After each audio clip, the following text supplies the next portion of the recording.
Bismillahirrahmanirrahim. Assalamualaikum warahmatullahi wabarakatuh.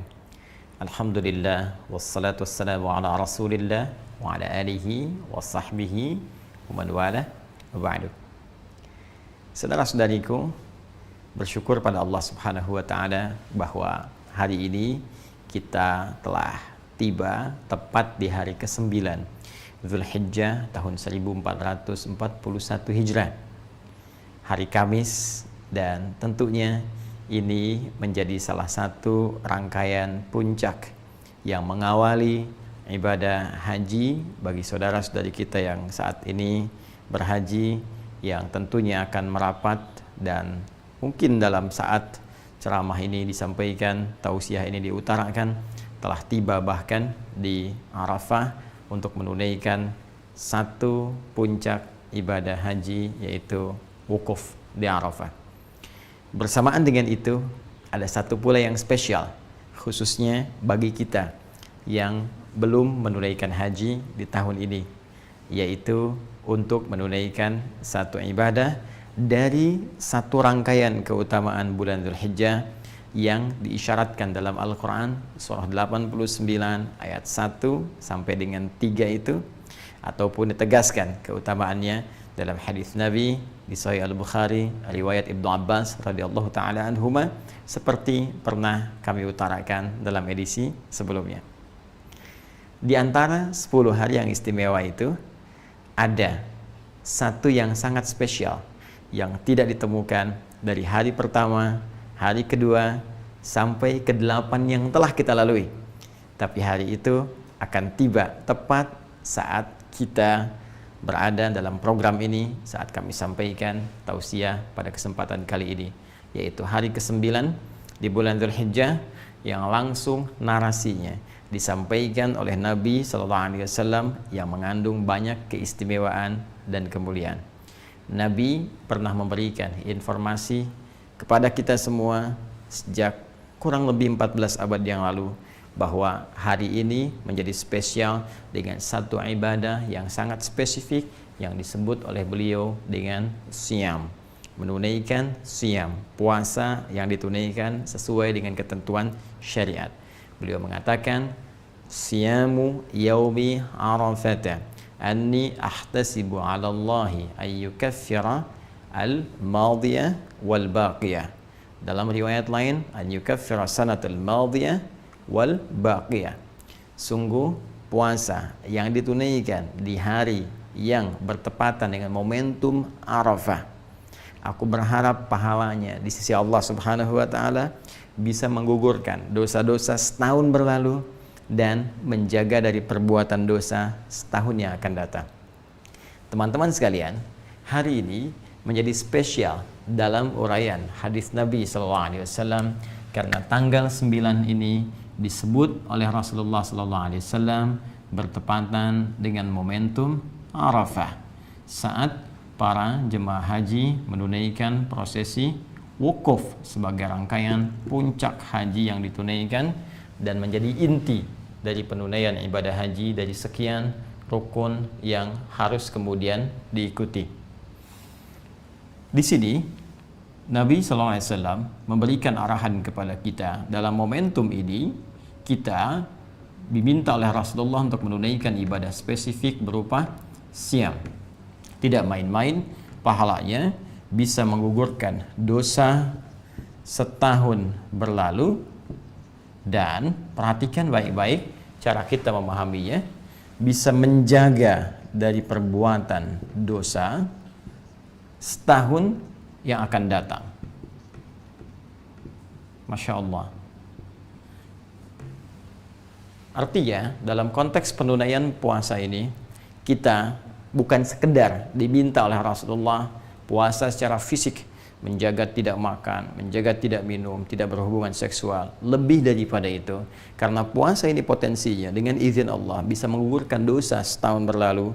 Karena itu cara mengisinya akan lebih baik jika kita iringi dengan mengevaluasi kesalahan-kesalahan yang pernah diperbuat oleh kita dan berpotensi dosa setidaknya setahun ke belakang. Jadi seperti orang wukuf saat di Arafah, mereka merenung, berkontemplasi, merenungkan kesalahan-kesalahan, mengakui dosa-dosa, sehingga dengan pengakuan itu dan komitmen untuk meninggalkannya akan merubah pribadi mereka lebih baik setelah selesai menunaikan rangkaian ibadah haji. Pulang, meninggalkan segala keburukan, menanggalkan seluruhnya, dan bertransformasi menjadi manusia yang lebih mulia. Pun demikian, orang yang belum punya kesempatan untuk berhaji, di tepat pada momentum yang sama, Nabi minta untuk menunaikan puasa dan mengisi puasa itu dengan kontemplasi, dengan renungan seperti orang wukuf yang berada di Arafah. Maka dia ingat dosa-dosanya, hubungan dia dengan Allah, hubungan dia dengan makhluk, dengan orang tua, dengan istri, dengan suami, dengan anak-anak, dengan tetangga, demikian seterusnya. Maka ia mencoba mendekati Allah Subhanahu wa taala, bercoba untuk bertobat, mengoreksi dosa-dosanya, sehingga dengan itu mendapat penerimaan terbaik di sisi Allah Subhanahu wa taala. Ciri orang yang diterima tobatnya, diterima koreksi dirinya, diterima perubahan dirinya ketika dia mendekat kepada Allah saat berpuasa ini, pun demikian dengan yang wukuf di Arafah. Maka ciri yang paling spesifik saat tobatnya diterima, saat dosanya dihilangkan, adalah terjaganya ia dari perbuatan dosa setelah amalan itu ditunaikan. Karena itu Nabi memberikan isyarat Allah akan berkenan mengampuni dosa setahun yang akan datang. Maksudnya adalah dia akan terjaga dari perbuatan dosa, sehingga tidak mudah anggota fisiknya untuk mengarah pada perbuatan maksiat. Karena berhasil puasanya di hari ini, maka ada penjagaan dari seluruh anggota tubuhnya. Matanya tidak mudah melihat perbuatan maksiat, telinganya tidak mudah mendengar yang salah, demikian lisannya tidak mudah bertutur yang keliru sampai ke ujung kakinya. Ada penjagaan setidaknya selama setahun ke depan. Kalau dibiasakan, maka tiap tahun akan terjaga, dan transformasinya akan melahirkan nilai-nilai kebaikan pada setiap sifat dan sikap yang terbawa dari aktivitas manusia yang paripurna ini. Jika demikian, boleh jadi ada banyak orang yang berhasrat untuk menunaikan puasa di hari ini, tapi belum tentu berhasil menjalaninya jika sekedar hanya menahan lapar, haus, dan kebutuhan biologis atau seksual saja. Karena itu, isi hari ini dengan banyak berenung, banyak berkontemplasi, mengoreksi diri. Dan buktinya akan terlihat setelah kita melalui ibadah yang kita tunaikan sebagai puasa bertepatan dengan momentum Arafah di hari ini.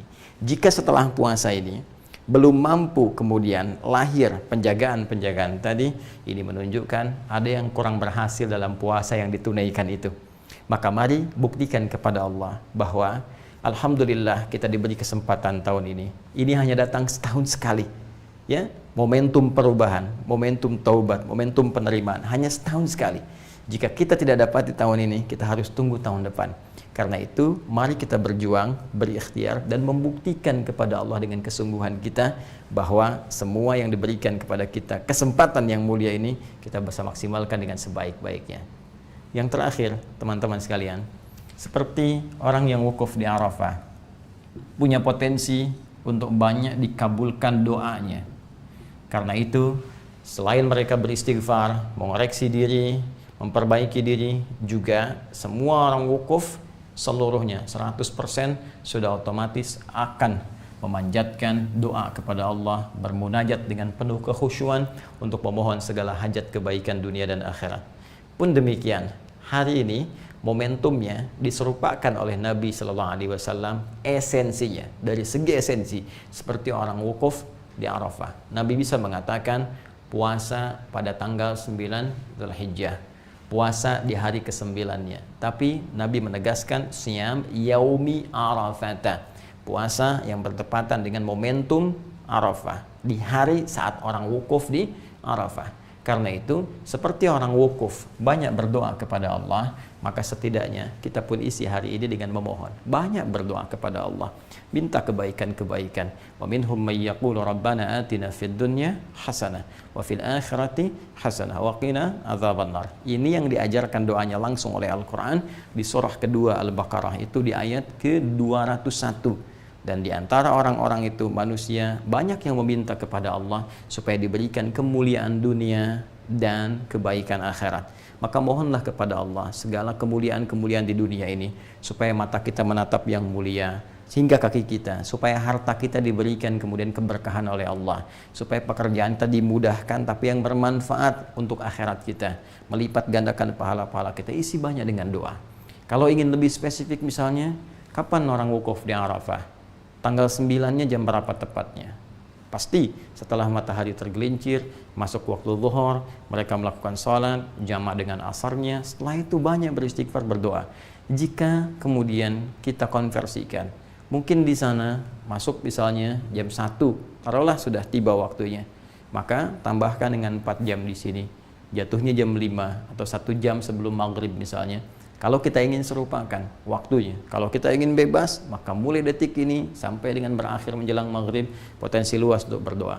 Tapi kalau momentumnya kita ingin dekatkan, kita bisa ambil misalnya waktu menjelang maghrib, kita duduk untuk bermohon, kita khusyukkan diri kita dengan penuh keyakinan, dan semoga dengan itu Allah bukan hanya mengampuni dosa kita, tapi mengabulkan seluruh hajat kita. Dengan itulah kemudian besok kita bisa bertakbir, dan takbir adalah lambang keberhasilan kita untuk bisa mendekatkan diri kepada Allah.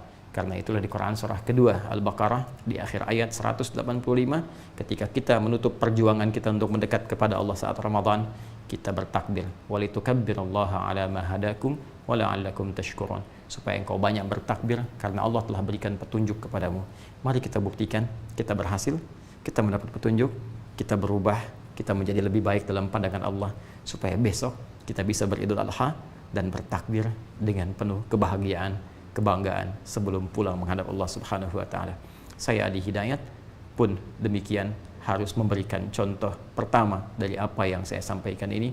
Maka saya bermohon maaf kepada saudara-saudariku dimanapun Anda berada atas setiap sifat, sikap, tutur, perbuatan yang sudah pasti akan terjadi banyak kekeliruan, kesalahan dari apa yang pernah saya perbuat. Saya memohon maaf yang sebesar-besarnya dengan penuh segala kerendahan hati mewakili keluarga besar kami, dan dengan itu pula saya ingin menyampaikan hal yang paling utama, semoga Allah memuliakan kita, semoga Allah memaafkan segala kesalahan kita, mengampuni dosa-dosa kita, dan saya pun membebaskan, memaafkan segala hal-hal yang terkait dalam kehidupan, supaya kita bisa lebih nyaman menghadap kepada Allah Subhanahu wa taala.